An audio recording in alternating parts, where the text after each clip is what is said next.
Hi, my name's Phil. I'd like to talk about politics, and in PMQs today, Kemi Badenoch decided to use her questions to press Starmer on tax policy in some form or other. Taxes are almost certainly going to need to increase this autumn, so you could sort of see why they're wanting to use this as their main stick to beat Labour with. But as part of the proceedings, both Starmer and Badenoch made a claim which sounds like an opportunity for a bit of fact-checking. Badenoch claimed that the Tories left Labour with the fastest growing economy in the G7. Now, this has been debunked no end of times, but I'm happy to prove it false again. But Starmer made another claim. Wages up more in the first 10 months of a Labour government than the 10 years under the Tories. So no, we don't need lessons from them. Now, is this weird way to make a claim true or based on some dodgy accountancy? But first, for daily news and politics, please click the subscribe button to stay notified. So, it has to be said, there wasn't a great deal of entertainment in PMQs today. Sometimes quite entertaining, today not so much. In fact, apart from this late showing...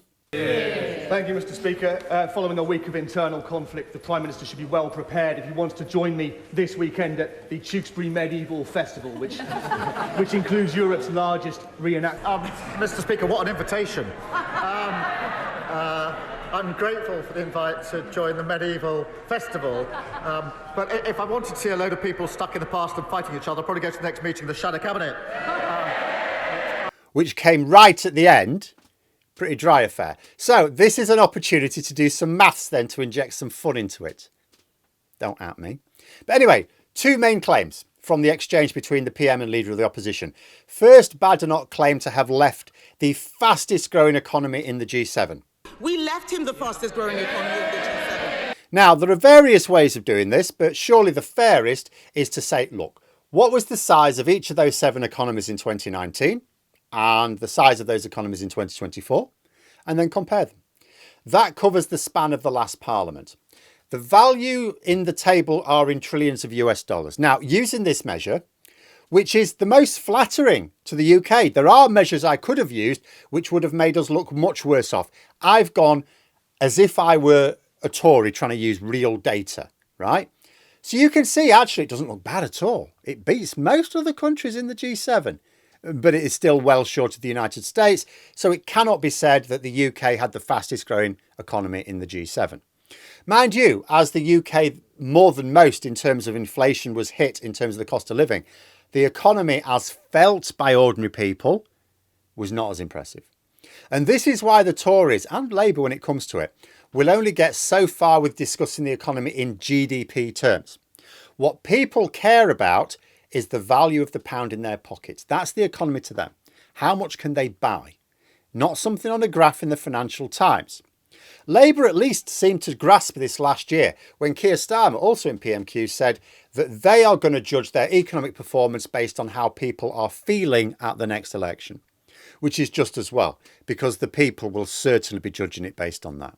But it's because of the decisions the Chancellor took, that this government has taken, that we can update the House. £120 billion of inward investment into this country since we took office. Business confidence at a 9-year high. That's longer than the Leader of Opposition has been in Parliament. Deloitte this week saying the UK is now the best place to invest, creating 384,000 jobs. What a contrast to the mess that we inherited from the party opposite. And what has that led to? 4 interest rate cuts. For mortgage holders, that's hugely important. Compare and contrast what happened on the Liz Truss mini-budget. The fastest growth in the G7 in the first quarter of this year. Wages up more in the first 10 months of a Labour government than the 10 years under the Tories. So no, we don't need lessons from them. But then Starmer also made a claim. He claimed that wages went up more in 4 months under Labour than under 10 years of the Tories. So is this true? Well, that could be an interesting one. Breaking down exactly what he said, it doesn't necessarily mean that the last 4 months of the Labour compared to the last 10 years of the Tory party. He might have meant the first 4 months of the Labour government where big increases to public sector pay were announced. He may also have meant for a specific group of workers, say those on minimum wage or in the public sector, for example. Have to be careful of political statements like this because they're deliberately tricksy. Lies, damned lies and statistics and all that. But whereas Badenoch's statement was just fundamentally untrue, doesn't matter how you measure it, Could Starmer's have any merit? Well, let's first of all look at wages over a 10-year period under the Tories. I'll do it for their first 10 and then their last 10. So if we use nominal values for median full-time wages, we get a 21.7% increase in wages for the first 10 years of Tory government and 37.5% for the last 10. Both of these are significantly above the 5.2% annual increase of wages overall that we have right now. However, remember, we have no access to completely bang up-to-date figures. I cannot give you the figures for July 2025. We just don't have them. Perhaps the government have more up-to-date ones than I do, but it's not going to make up that much. But then you think, but there's our old friend inflation. You should never try comparing pounds in 2010 as if they're the same in 2020. If someone was earning £20,000 in 2010, that's not the same as someone earning £20,000 in 2020, nowhere near. So we take inflation into account. Now, with inflation taken into account, I'm going to be using 2024 values of the pound throughout.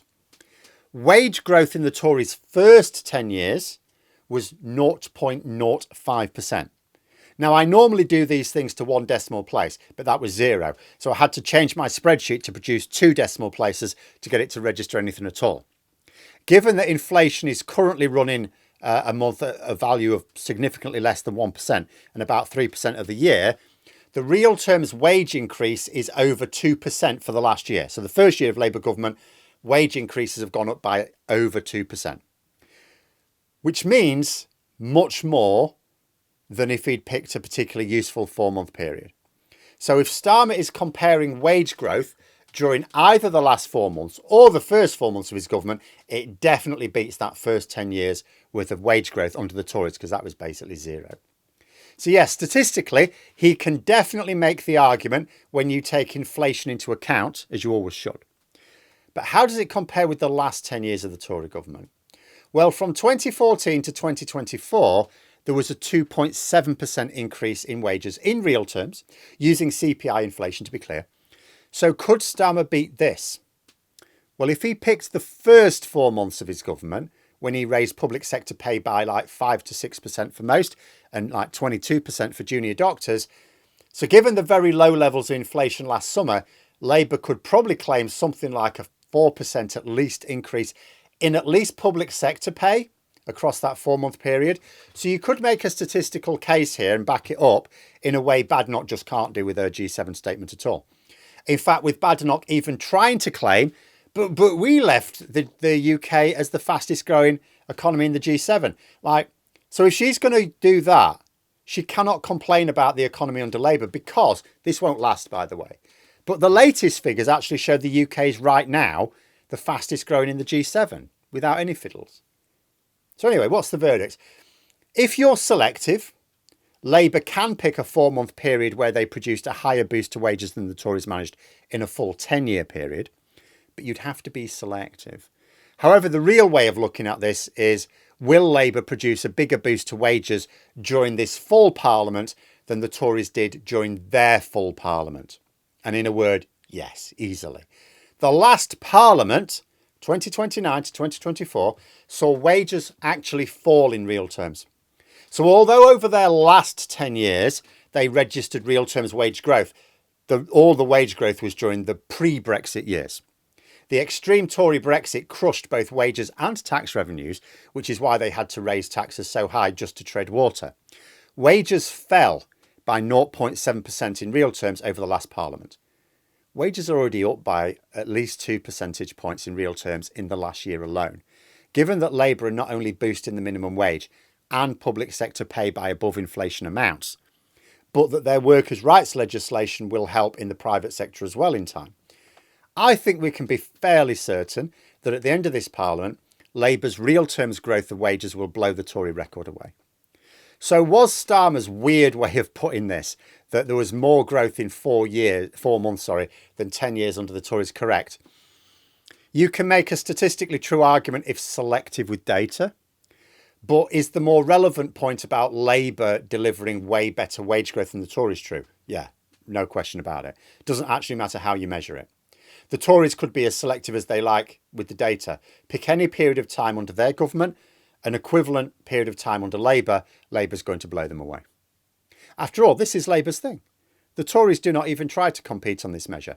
And it's why Labour are right to keep returning to incomes when discussing the economy, right? Kemi Badenoch did not talk about wages, right? She'll never talk about wages. Starmer introduced that because she was talking about the economy. Only so many people care about GDP. What matters to people is their own spending power, wages, incomes. This is how Labour makes sure they get back on top with the economic arguments, make sure that people's personal economy is noticeably better, and keep talking about that. But let me know what you think in the comments below. For more content, you could subscribe to the channel or even join for access to streams and behind the scenes updates. Thanks for watching, and until next time, I'll see you later.